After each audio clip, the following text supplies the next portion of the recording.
pals, I'm here today to start a new video series that I'm quite excited about. So, I did anticipated releases videos for most of the months of last year. I think I maybe missed December because there doesn't tend to be many new releases that I'm interested in December. It's very Christmas and like coffee table book focused.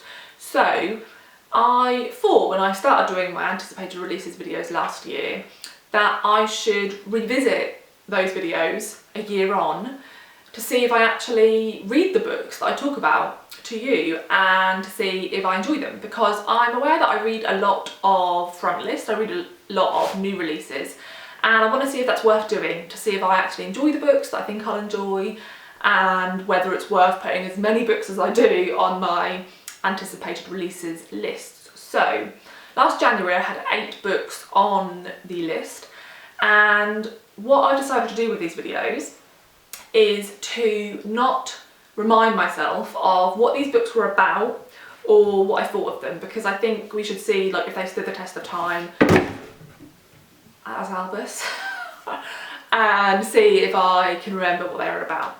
Now, at the start of last year I was really cognizant that I was going to do this video series, so I've actually read or DNF'd all 8 of the books I mentioned in January. I don't think that'll be the case as we move forward in the year. I don't think I will have done as well, but of course I still have some time because I'm giving myself 12 months. So, you know, like I won't revisit the books I mentioned last May until this May. So I've still got time. So let's crack on with the 8 books I mentioned last January. So the first book is The Art of Falling by Danielle McLaughlin. So I put this on my list because I previously read this author's short story collection, I think called Dinosaurs and Other Planets, and enjoyed it. And so I was intrigued by her novel. Now, one thing I will say about this is this book has a big element of talking about art, which is something I don't enjoy in books and puts me off picking books up. But I made an exception because, like I said, I read her short story collection and enjoyed it. I don't think, so I gave this book 3 stars, and I don't think my reason for that is because I didn't enjoy the art, because actually I thought it was quite interesting, and perhaps I am wrong about the fact that I don't like talking about art in books. So, the premise of this is set in contemporary Ireland. We're following a middle-aged woman who is the mother of a teenage daughter and the wife of a husband who's just been caught cheating on her. She's decided to stay with her husband, and whilst all that's going on at home, she has a big project at work because she is, I think, like the head curator at an art gallery. And she's been working on a famous male artist's body of work he's now deceased, and she's been talking with his widowed wife and his daughter about obtaining more of his art for their gallery. And while she's having these discussions with his wife and daughter, who are a bit weird, another woman approaches her, first via email and then starts to approach her more in real life, saying, actually, I worked with this artist, I was a student who worked with him, and his biggest piece, the piece you're trying to get off his wife and daughter, was my idea. And actually, I had a large part in making it, and I think his legacy is completely false. I think that most of his art was taken from women, his ideas were inspired by women, and in none of the biographies written about him is that ever mentioned. And so our main character has this push and pull of, do I want to represent the truth about this, and how much do I want to investigate this, because it could damage our gallery, because we've been promoting this man as like this massive, at the forefront of the type of art he's produced. And so it's this discussion about art and ownership of art, and also I think about what men are willing to take from women. And actually I found all those discussions really interesting, and I found them much more memorable than I thought I would, because whilst reading this book I was just feeling pretty like meh about it, and I felt that way at the end as well. So I gave this book 3 stars, and I thought I'd find it really forgettable, and I haven't found it forgettable. So I think even though I gave this 3 stars, I would still watch what this author does in the future, and I'd still be interested in picking up whatever she brings out. But this is a very slow novel and not a ton happens, and I think that's probably why it's got slightly lower ratings than it perhaps deserves on Goodreads. The next one was a DNF. Now, from memory, I think I got about 80 pages into this one, which I think is a fair go, and that is Luckenbooth by Jenni Fagan. Now, I've previously read The Sunlight Pilgrims by this author and enjoyed it, although I wonder if I read it now I'd enjoy it as much. So the premise of Luckenbooth, I think, from memory, is that we are following one house in Edinburgh for, I think, generations, maybe a couple of 100 years. I think it opened in the 1800s, and I'm not positive. And we follow all the people who live in this house for all those generations. And I think you're told in the blurb that like either Death or Death's daughter goes to this house, and there's like maybe a curse on it, and it's supposed to be this gothic story. I really enjoy books that focus on either a building or a landscape, where that building or landscape is a big character. I'm thinking like Madeleine in Rebecca. I think it can evoke so much atmosphere, something I really enjoy, so I was pulled in by that. It was also described as being a pretty gothic book, which is something I enjoy, and I really like historical fiction, so I was like, all these things together, I'm gonna love this book. And I didn't. What I can remember is that I just felt like the writing style wasn't particularly strong, and I think I found it like a bit annoying, and also I didn't really feel much connection to the characters. This reads like a short story collection. I think perhaps as you get further in, there'll be more connections between these people, but I really like short story collections, so that wouldn't have been an issue for me. But yeah, I just was pushing myself to pick this one up, and when I get to that point, I just won't continue, because I don't want to be reading a book that I'm not enjoying reading. I'd much rather be reading a book that I am enjoying. So yeah, this was a DNF for me, and actually I remember seeing this on so many people's lists as a book they wanted to read, and I barely saw anyone talk about it after it had come out. So I think it's one of those books that had loads of buzz and then didn't necessarily get read as much as perhaps it seemed it would. The next two are books that actually made it to my favourite books of 2021, so I'm going to talk about them briefly because I've just spoken about them in my favourites video, which I'll link up here. The first one is We Are All Birds of Uganda by Hafsa. Zayyan. This is a debut novel. It's set in 1960s Uganda, where a man is writing letters to his deceased wife during the reign of Idi Amin. Idi Amin has just released a decree that all Asian Ugandans have to leave Uganda and leave all of their wealth and property behind, and he is struggling with that, and you're reading his letters.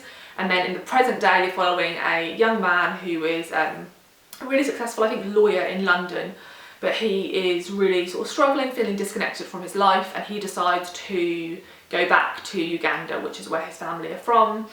He is a descendant of the man who writes the letters, I think like a great nephew or something, and to sort of see the legacy of his family in Uganda. And I just really enjoyed it. I thought this was great in every way, really well written, really pulled me in. The character development was excellent, the description of place was really good, I could see everything she was describing, and yeah, I think this has a lot of things in it that different types of readers will enjoy.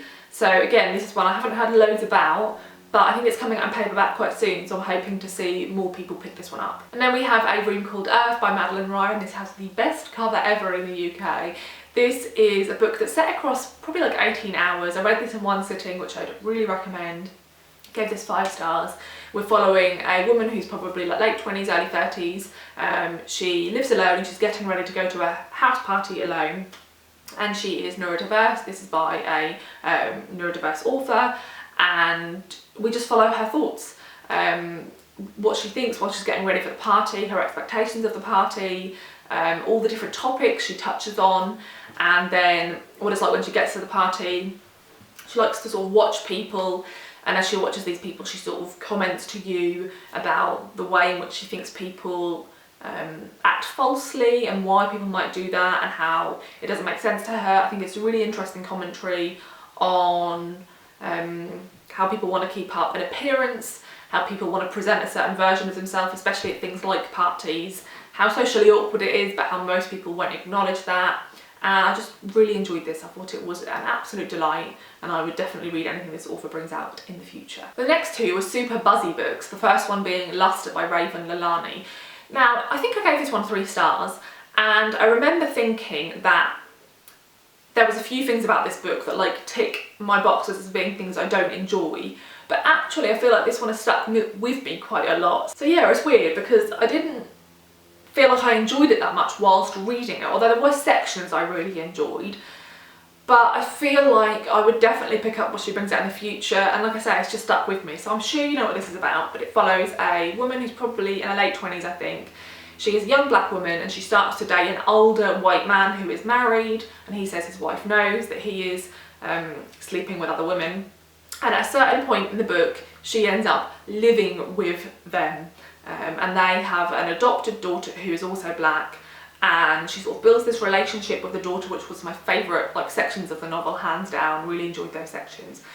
But what I struggled with in this novel, and I know this is something that I struggle with in fiction, is I'm not very good with reading about depressed women who are in situations where they're clearly having harm done to them. And there's some difficult scenes to read in this novel. This man is clearly a dick, and it's clear that this character is less happy by inhabiting this space with him. And yeah, it's just something I always find desperately sad. I find novels like this, I can really sympathise with the character, but I just want them to get out. And I always read these books thinking like, where are any friends that you could talk to about this and would be like, this is ridiculous. Like, and I'm not saying that isn't realistic, that some people get to this point in their life and don't have friends, because it very much is, but I just find it really depressing. And so I find that those books, it's not that I think there's anything bad about them. I don't think they're poorly written, I don't think they're unbelievable, I don't think they handle the themes poorly. In fact, I think this book handled everything it was setting out to do very well, but I find them difficult to read because they're fucking depressing. However, when I look back, what I remember about this book, yeah, there are a couple of scenes that were pretty horrible that I remember, but in large part I remember the relationship she builds with his wife and the relationship she builds with his daughter. So the memorable parts of this novel aren't the fucked up relationship she has with the man, but the sort of unusual relationships, given the circumstances, she builds with the woman in his life. So yeah, this has stuck with me more than I thought it would, and definitely will follow this author and pick up whatever she brings out in the future. So the next one is like the flip side of that coin, okay, and it's Memorial by Bryan Washington. So when I heard about this book, I just wanted to pick it up because like everyone was talking about it, and I just felt like I wanted to know where I'd stand on it. And it has some similarities with Luster, that it is about, in this time we're following two men, but it is about a relationship between two people that feels like it probably shouldn't be happening, in which both people are pretty depressed and not really loving their life, and yet not really doing anything about it. And I, again, find that really fucking depressing. But for this book, it just didn't work for me. So, again, this was a super popular book, and I think it had people who really loved it and people who didn't. I think more people loved it than didn't. But I found this, so we follow these two men, and one of them is Japanese American, and he finds out just as his mother is coming to visit them that his father is really ill back in Japan. And so he flies out there and leaves his mother and his partner, who is African American, behind, and they've never really met before, and it's awkward. And you're following their two sections. And yeah, I felt that it just felt quite monotonous and bleak, and I just wanted to shake them both and just be like, just start again, like this is, yeah, like what are you doing? And I don't know, I just didn't feel like there was enough about the writing style or thematically to hold up the plot of this novel. I just found it fairly tedious, and I think for me, Bryan Washington's writing style just doesn't work. I've heard some people say that he writes beautifully. I didn't find that at all. I thought this was just fine. So I wouldn't pick up his books in the future. This was probably like a 2-star read for me. I can see why some people would really enjoy this. I think particularly the descriptions of place that are set in Japan are probably executed fairly well, and some people really enjoy the food writing in this because there's quite a lot of food writing. But yeah, I just found the writing about the dynamics between people and relationships, and I think a lot of that was because both of these men have been raised to disconnect from their emotions and to like not talk about things. And that's just like the opposite of who I am and what I look for in books. I really struggle with characters who are unwilling to like examine parts of their life, and so I just found this frustrating. So I just don't think I'm the reader for this book, whereas I think a lot of other people were okay with that. it just didn't work for me. Then we have The Yield by Tara June Winch. Now this is a book I really thought I would absolutely adore, and I enjoyed this book, but I didn't adore it. The premise of this is again a split narrative, and from memory there is a contemporary storyline in which a young Aboriginal Australian woman is flying back from somewhere in Europe, perhaps London, to go back to visit her family, maybe for a funeral, I don't remember why. And we're also told sections from her grandfather's point of view. I think her grandparents raised her and her young sister from quite a young age because their parents died, and these sections from her grandfather's point of view are actually written as dictionary entries. So their grandfather is trying to make a dictionary of their language, and each word has like a really long definition, and in that definition you get the context of their connection with the land, of the history of settler colonial conquest, the missionaries who tried to convert them, and this area of land on which they live, the history of this area of land, how it was originally land that was of deep importance to their people, and then became an area where the missionaries set up camp, and it became quite an awful place where a lot of Aboriginal people lived in sort of split housing for genders, and sort of had to live there in order to not be treated awfully in other areas by the white settlers. And so I found with this that I thought the grandfather sections were really beautifully written, and I really appreciated those sections. But in the contemporary storyline, if I remember, there's some sort of land dispute, and I felt like that never really got going. It felt like half a plot, and I just didn't think there was enough to hold on to in that contemporary narrative. Saying that, I would look into what this author brings out in the future. I think previous to this she's written novellas and maybe short stories, and maybe that's it. Like, this is the first novel she's written that has to have like a full narrative arc, and I just didn't think like it did in the contemporary storyline. So I liked the way she wrote, and there's lots of scenes I can really picture. There's lots of parts where different members of the family come around, they're sitting at the kitchen table and talking and preparing food. I can still see. So I think her writing was really good, but I think it was literally just the narrative arc that just felt a bit weak to me. It felt like you were building towards something that never really... It does go somewhere, but I just felt like it felt to me a little bit like it fizzled out. So yeah, I enjoyed this book, and I would look into what this author does in the future, but this book wasn't one that I absolutely loved. And the last book is White Ivy by Susie, which again was one of my favourite books of last year, one of my top reads. Absolutely excellent novel, so I won't talk about it much here because I have spoken about it recently in my favourites video. This is a novel in which we follow Ivy when she is a young girl. She comes over from China with her grandmother when she's 4 or 5. Her parents have already sort of settled and got themselves situated in the US, and we follow her when she's a teenager for the first little section of the novel, in which she becomes obsessed with this wealthy white boy who's like the all-American dream to her. And then we jump forward to her being sort of late 20s, early 30s, and she runs into him again. And it's about the fact that she desperately wants to assimilate, she wants to appear as all-American and successful as she can. She wants to really, because she feels really disconnected to her life and her family, she sought out like the all-American dream. And to her, this boy, now man, represents that. And so in any way she can, she tries to fit the mould that will sort of fit perfectly into his life. And so you're watching her just do everything that you wish she wouldn't do. It's a really dark, gripping novel. It's not super plotty, this isn't a thriller, but it has that aspect to it of the dread, the constant dread. Beautifully written. Her writing style is beautifully descriptive.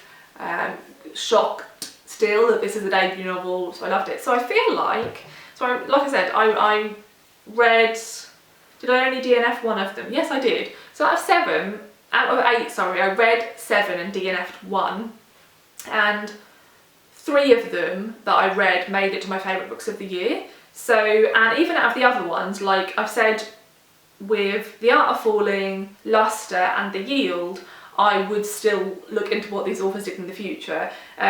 The only one, like Luckenbooth by Jenni Fagan, I just feel like maybe her writing style isn't for me, so I wouldn't bother with her books again.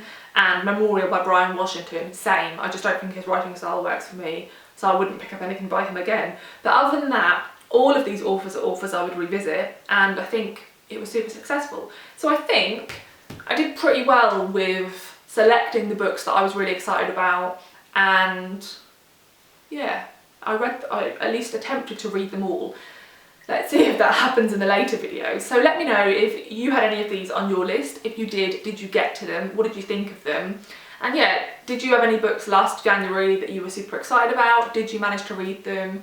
Do you read a lot of front list, or do you read more backlist? I probably should read more backlist, but I just get so intrigued by all the new releases. So yeah, I'm looking forward to doing more of these videos, and not all of them will be this positive, let's put it that way. There's a lot of DNFs going to come up.